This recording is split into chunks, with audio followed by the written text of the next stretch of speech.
All right, what's going on, guys? It's Trev. And Jess. Back again, here to bring you another video. So people wanted to see what we got for Christmas.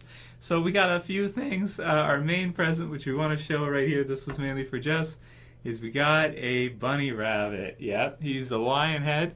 We're still deciding on a name. We might call him Bruce. We might call him Buster. Anyone who's seen Arthur will understand that one. Here, show him, put him up to the camera so they can get a closer look. Oh. Overcome by cuteness.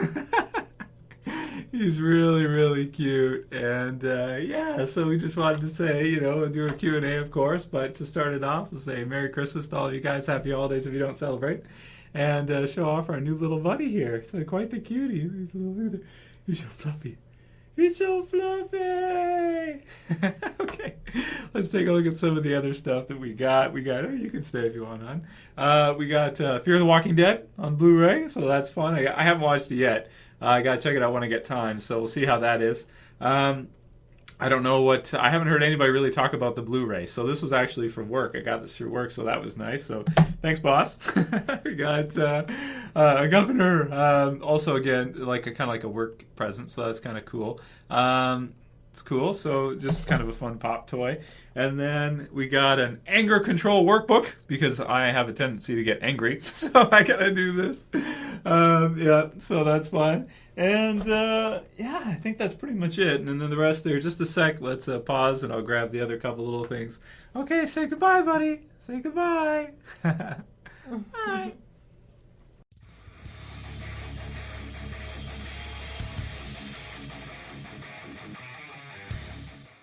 So I got a couple other geeky things. Jess has gone downstairs so that I can do the rest of the video and I can pick stuff up and stuff. So this is the Batmobile. Freaking cool, right?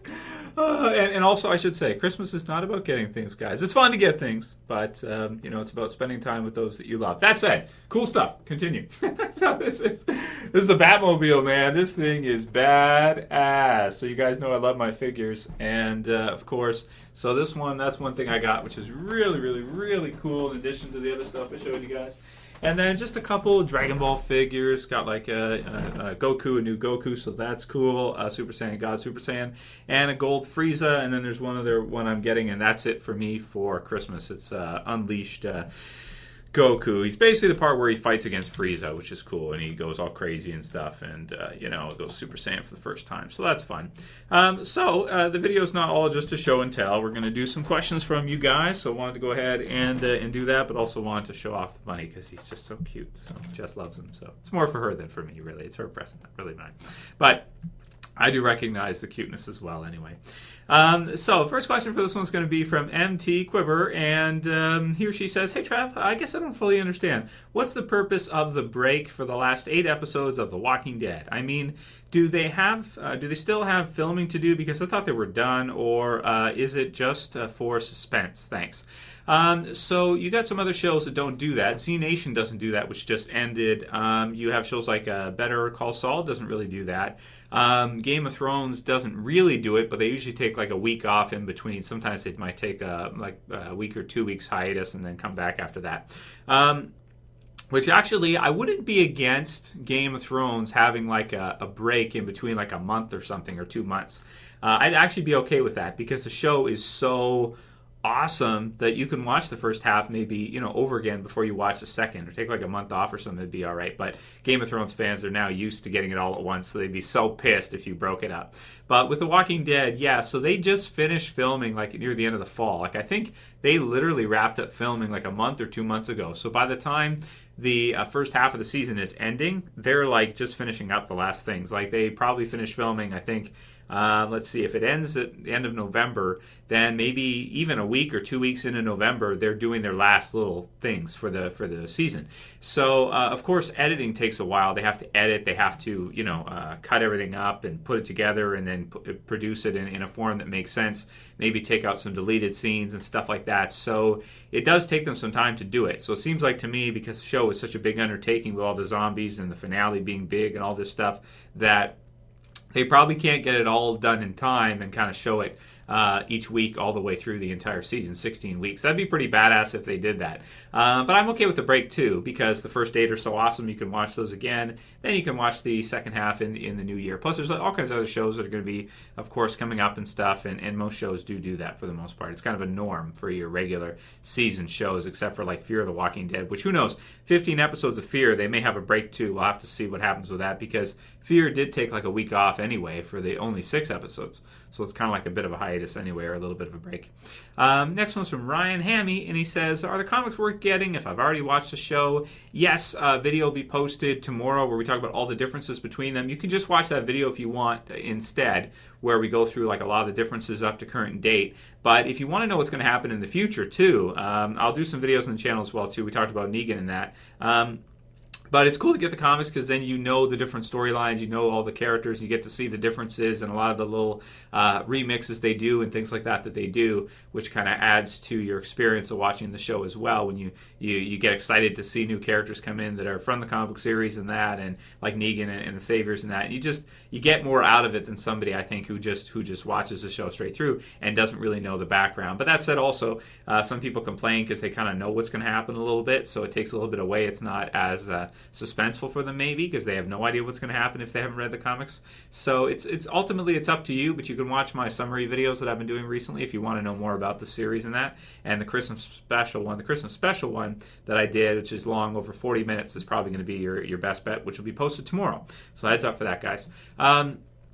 Collin asked, Trev, what do you want for Christmas? I want all of you guys to be happy. That's what I want. I want all of you guys to have a great Christmas. I showed off some of the stuff. So I pretty much got, some fun stuff. A few little things. Nothing too expensive or anything.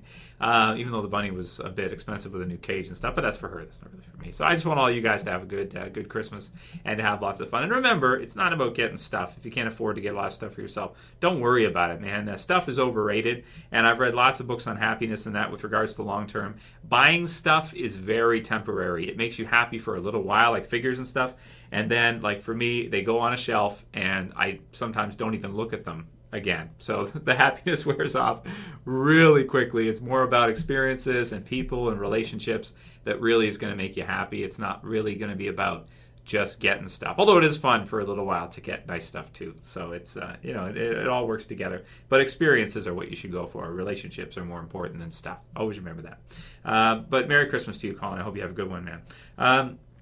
Next one's from Giggle Bear. He says, hey, Trev, do you think Morgan will get killed off in episode 9? No. There's my answer. Next question. No, that's not going to happen. We know that's not going to happen. No way. Zachary Johnson says, hey, Trev, I was hoping to hear your thoughts on something that I consider be a pretty good theory. I was thinking that with as much detail as The Walking Dead put on the rocket launcher that Abraham found, what if he kills the saviors that are blocking the road with it? This would be more than enough reason for Negan to get pissed and tracks Rick's group down. That's a great prediction. That's a great theory, because what if they tell him that all your stuff belongs to Negan, and they go in to get their stuff, and Abraham's like, blow the shit out of these fuckers. He loads it up, comes out as if he's going to give it to them, and just boom, and they're all kind of like in a circle too, and then they grab some of their guns, they shoot him, and then Daryl tells the lead guy to go tell his daddy that they're not going to be messed with. That'd be a cool start. Wouldn't that be an awesome intro to the second half of season 6, man? Oh, that'd be awesome. So great call, Zach. I think that's a great prediction, man. Next one's from Andrew Atkins, and he says, Q&A. Hey, Trev, I love your videos. I got a few questions for you. When Negan makes his long-awaited debut, do you think his speech to Rick will be the same or changed up? Do you think they will make minor characters like Aaron and Eric useful in the future? Do you think they will mix up Negan's feelings towards Carl in the show and show it differently from the comics? So I think they kind of have to with your Carl part, because Carl in the show is not nearly as badass as he is in the comic books. So they kind of have to with that. But I do like your part where you mentioned that Aaron and Eric need some more time, that kind of deal. That said, when we do have an episode like now where we get to see more time with our lesser developed Alexandrian characters, we all complain about it because it's boring.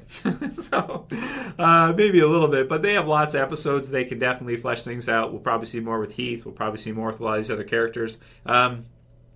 But they probably will have a percentage where, let's say like 75% of the chance or of the time, we focus on our important characters, our main cast, and then 25% you can split that up among the others. Even though Aaron at a time was almost like a main cast character in the second half of season 5, but season 6 it doesn't seem like that'll be the same. So I'll just do like one more because I don't want to go on for too long as usual. Next one's from Milo, and he says, "Hey Trev, have you heard of Telltale's The Walking Dead Michonne miniseries coming on in February? It would be awesome to see you do some gameplay and commenting. Please consider it." That's a good call, Milo. You know, I've people have asked for that before in the past with the other Walking Dead game. The problem with me is always time. You guys know that. I'm always pressed for time, so that's an issue. But it's definitely something I'd like to see and like to play through because Michonne is awesome. So to get to see a little bit more about what happens with some of the parts that are not included in the comic book series and see, you know, some adventures from her would be cool to see and kind of play through interactively would be cool as well too. And yeah, let's do one more. This last one's from Joe Stuckey, and he says, "How excited are you for Better Call Saul Season 2 premiering on February 15th? You haven't given much thoughts on it lately, but hope you continue to review this absolutely amazing show. As always, thanks for the great videos you've given us over the years. Keep it up." Thanks, Joe. And thanks for watching, and thanks for your support, man. Merry Christmas to you as well. So, Better Call Saul Season 2. I can't wait to see Better Call Saul. It's going to be so much fun. And Season 1 was amazing. I actually watched it with Jess. She loves it too. She was asking, like, when's it coming back? Because she likes it too, because it's just, it's so much fun. Bob Odenkirk is really funny. He's a great lead, I think. And, you know, it's a shame that that Breaking Bad is over for good. We'll probably never see it again. I don't think they'll ever do another Breaking Bad. But Better Call Saul is, I'm happy to get the show at all because really they didn't need to do it, you know, and I guess they decided that they would just continue with something. And Breaking Bad's story is basically over. So it's a lot of fun to see Saul's story and to see Bob Odenkirk. He's fantastic. He was great in Fargo as well, season 1. And he's one of my favorite comedian type actors. He's really, really funny. I think he's hilarious. So that's the video for today, guys. I'll see you tomorrow for the kind of Christmas special. Merry Christmas to all of you guys, and I hope you guys have a really, really special one with your family. That's it for this video, guys. If you liked it, you can thumb it up below. If you want to support the channel, you can share, you can favorite, and if you're new and you want to subscribe, go ahead and subscribe at the bottom left. I don't know what the hell you've been waiting for. That's it for this video, guys. We'll see you again tomorrow. As always, it's Trev, and I'm saying peace.